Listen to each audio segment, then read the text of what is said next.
his drawings poured out on paper. Drawing makes me enjoy that kid in me. Her stories filled diaries. When I write on my own, it's my soul which is giving out. Until the once private passions of author Manju Gupta and illustrator Mehul Novodit met on the pages of this children's book, published by Room to Read. This non-profit is nurturing new literary talent in the developing world and has printed more than 400 original books in 22 languages.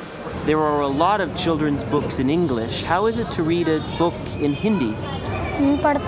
I try to read in English, 10-year-old Surav Kumar tells me, but Hindi is much easier for me. You can see they're reading Mehul and Manju's book in this school library in Delhi. After all, the primary purpose behind Room to Read was not to develop local talent, but to establish libraries in the developing world. It's an idea that was sparked a decade ago when John Wood, then a Microsoft executive, was on vacation in Nepal.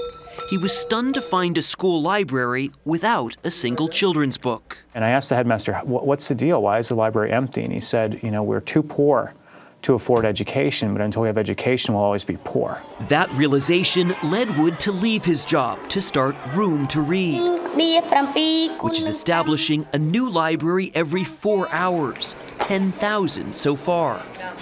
The project is now also nurturing local literary talent, like Manju, a former school principal. The expression also slightly changes. She translated this book and wrote another about a turban that goes on an adventure. My potential is made use of for the right purpose.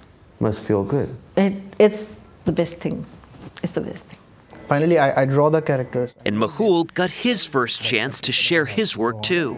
To see a work get published, you feel a lot of confidence, like what you are doing is actually good. There's been global movements against slavery.